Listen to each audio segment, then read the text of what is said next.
Welcome to Caseback Watches. My name is Tim, and in this episode I'd like to go for another walk, and I'd like to show you something very interesting from World War II. In fact, one of the biggest bunker ever built. And I'd like to show you my Omega Constellation from 1962, inherited by my dad. And now let's do it. Let's go.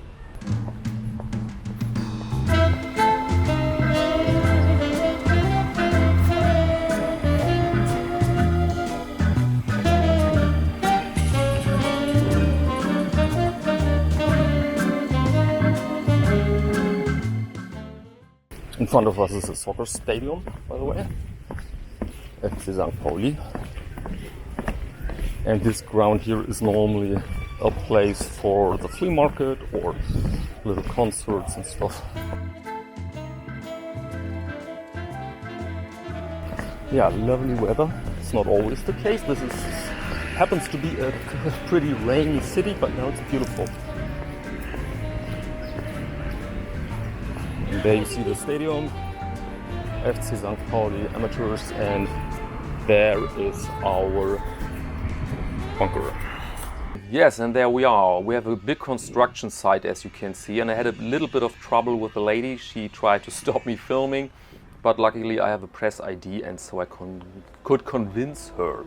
But now to our bunker. What you see here is a monstrum, 75 meters long, 75 meters wide, and 38 meters high. And the walls here are 3.5 meters concrete, and the ceiling is 5 meters thick. 5 meters of concrete, and that of course could stop everything, every bomb used in World War II. And this bunker here was built 1942 as a battle tower and of course as a bunker for people. What is a battle tower? These flak towers here worked always as a team. There was a smaller tower with a lot of detection equipment in it, so they located aircrafts from there. Then they submitted the data to a battle tower like this one here. And you see these platforms on the ceiling. There was room for smaller flak guns, but also for four 12.8 centimeter flak guns, every gun with 2 barrels, and so you had a lot of firepower over there. And these battle towers were manned by kids and teenagers because they didn't have enough men, and so basically teenagers from the Hitler Jugend were forced to fight on these rooftops there. And you can imagine that these battle towers were high priority targets for Allied forces. And so you can imagine here a constant barrage during the bombing raids in 1943 and 1944. And this building here had its own power plant, its own water supply, and the air inside was kept under high pressure so that the bunker couldn't be penetrated by gas, for example.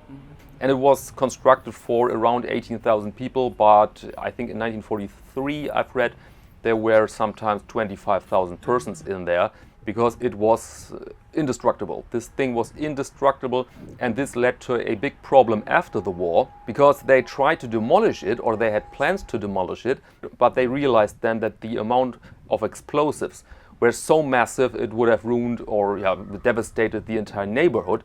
And then they used the bunker for other purposes, first as apartments, believe it or not. Then there was a music school in it, shops, and at the end a music club. I've played a lot of time, by the way, in this club, and so I know the bunker well from inside. And it really is gray and cold. As you can see, there are windows, and this is original. They blocked these windows with big plates of concrete during the war. And when you now open such a window, then you really can see the thickness, the sheer thickness, and the amount of concrete in the walls. And now they're transforming this bunker into a sort of a public place for concerts. And these green elements on top, this will be a public park. A public park with a hell of a view, I think. And it's not ready. I think they will need 1 or 2 more years. And here you see again the watch, the Constellation, and it's a bit connected to German history. Because the family of my granddad, they lived in Eastern Germany. And after the war, this was obviously under control of the Soviet Union and was therefore a lovely place. And so my family, or the family of my father, left ASAP to the west, to Hamburg. And my granddad, I think he was fairly successful. And this watch was a gift from a company to him for some work. And then later he gave it to my dad, and my dad gave it to me, but my dad is still alive, so it's not inherited in that way. And little interruption here. During the preparation for this video, I found a letter from my dad written to my little daughter, and I had to censor it a bit because it's a war story and it's not exactly the thing you want to read for your kid, but I can read it for you. It's a child memory from the town Leipzig where he lived as a kid, and it goes like this.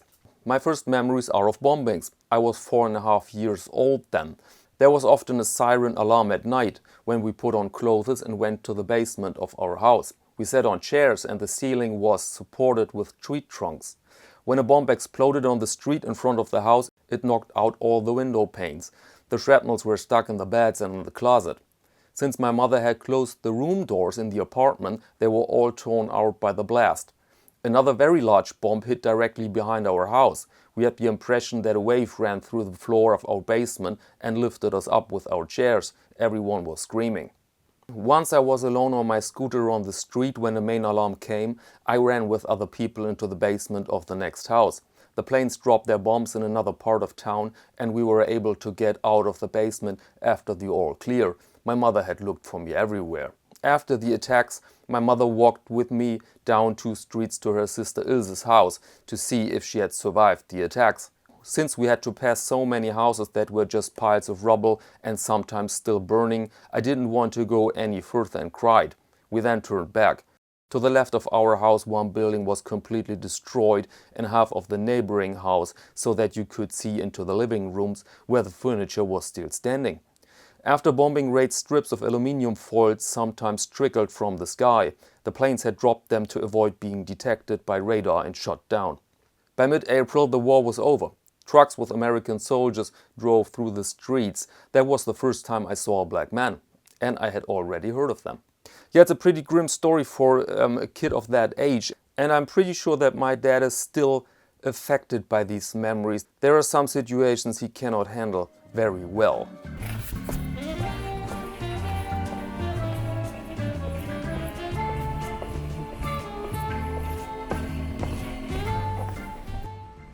Yes, and this watch here is gold capped. You find constellations in steel, massive gold of course, and gold capped, which means it's not plated.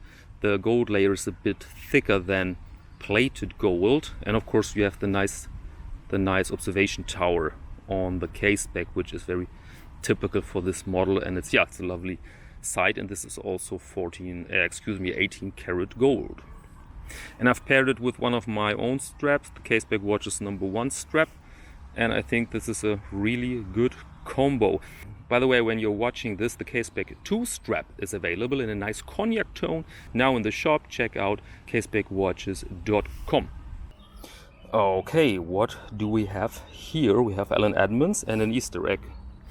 Or is it not an Easter egg? No, of course it's not. What you see here is an original shrapnel from a bomb. This is the kind of stuff you can find in Germany. And this comes from a small caliber, as you can tell by the diameter here, by this round surface. And you can imagine when this thing travels through the air with, let's say, 800 kilometers per hour, then it will penetrate everything, absolutely everything. Humans, of course, but also cars, and I think even armored vehicles. So pretty brutal thing. It's sandblasted, by the way, and protected with some kind of varnish. My dad gave it to me. Okay, now we are at the end of this little walk.